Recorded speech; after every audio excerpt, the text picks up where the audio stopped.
Saudara-saudari yang terkasih, kita jumpa lagi dalam Pelita Hati di Hanian Channel hari ini, Sabtu 19 Juli 2025, hari biasa dalam Pekan Biasa yang ke-15. Bersama saya Romo Thomas Suratno, SC, dari komunitas SC Teluk Betung, Bandar Lampung, mendengar dan merenungkan Sabda Tuhan, yakni firman Tuhan yang tersurat dalam Injil Matius, bab atau pasal 12, ayat 14 sampai dengan ayat 21.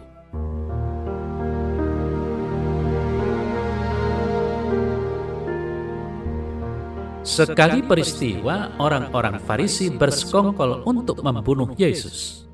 Tetapi Yesus mengetahui maksud mereka, lalu menyingkir dari sana.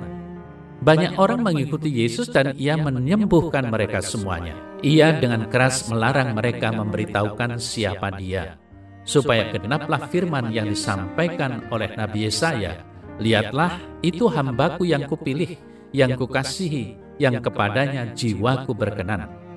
Aku akan menaruh rohku ke atasnya, dan ia akan memaklumkan hukum kepada bangsa-bangsa. Ia tidak akan berbantah dan tidak akan berteriak, dan orang tidak akan mendengar suaranya di jalan-jalan. Buluh yang patah terkulai tidak akan diputuskannya, dan sumbu yang pudar nyalanya tidak akan dipadamkannya, sampai ia menjadikan hukum itu menang, dan padanya lah bangsa-bangsa akan berharap."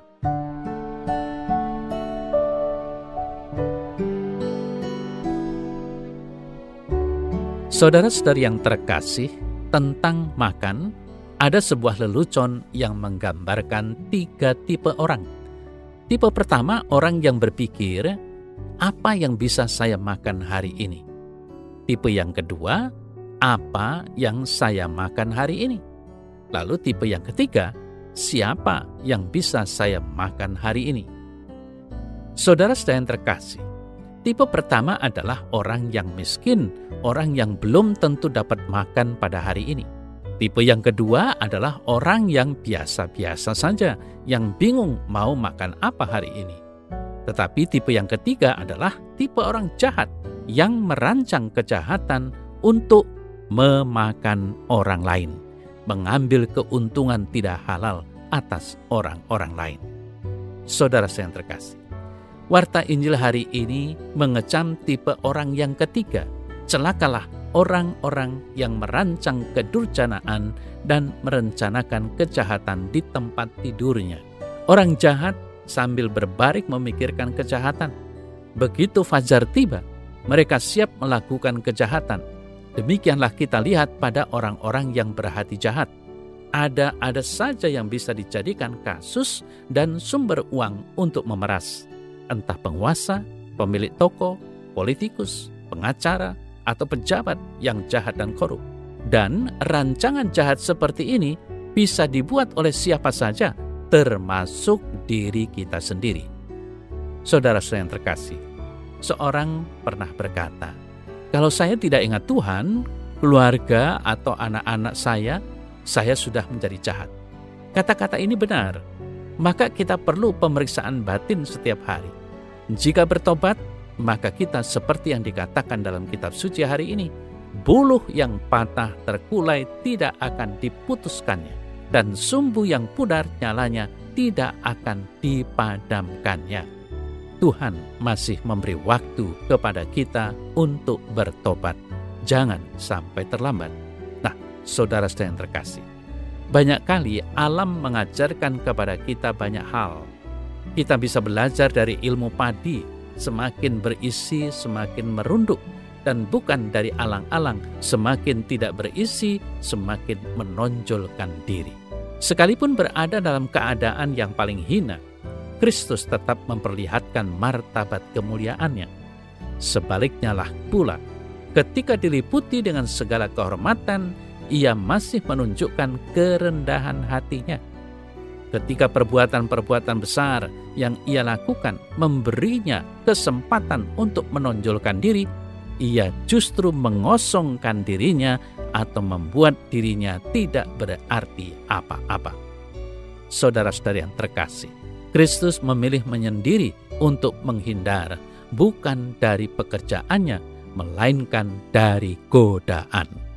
Ia bisa saja mengamankan dirinya dengan mukjizat, namun ia memilih melakukannya dengan cara biasa, yaitu dengan menyingkir dan menyendiri.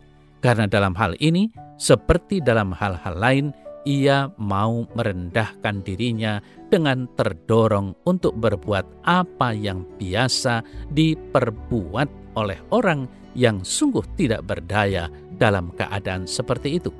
Dengan demikian, ia juga ingin memberikan contoh untuk suatu perintah yang disampaikannya sendiri. Apabila mereka menganiaya kamu dalam kota yang satu, larilah ke kota yang lain. Saudara-saudara yang terkasih, Kristus tidak menyendiri demi kenyamanannya sendiri atau mencari-cari alasan untuk meninggalkan pekerjaannya. Ia masih disibukkan dengan pekerjaannya. Ia malah masih berbuat kebaikan ketika terpaksa menyingkir supaya bisa menyendiri.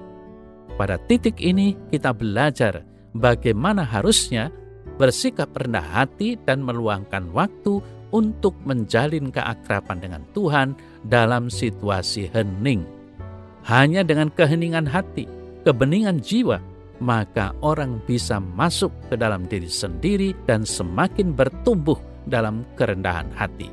Maka marilah kita berbalik, bertobat, untuk tetap rendah hati seperti Tuhan Yesus yang tetap rendah hati meskipun dianiaya dan menderita.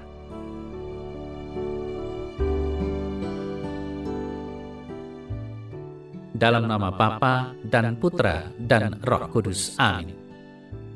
Ya Tuhan Yesus, jadikanlah hatiku seperti hatimu, sehingga aku dapat senantiasa menampakkan belas kasih-Mu pada siapapun yang kujumpai hari ini. Amin. Semoga Allah yang Maha Kuasa memberkati saudara dalam nama Bapa dan Putra dan Roh Kudus. Amin.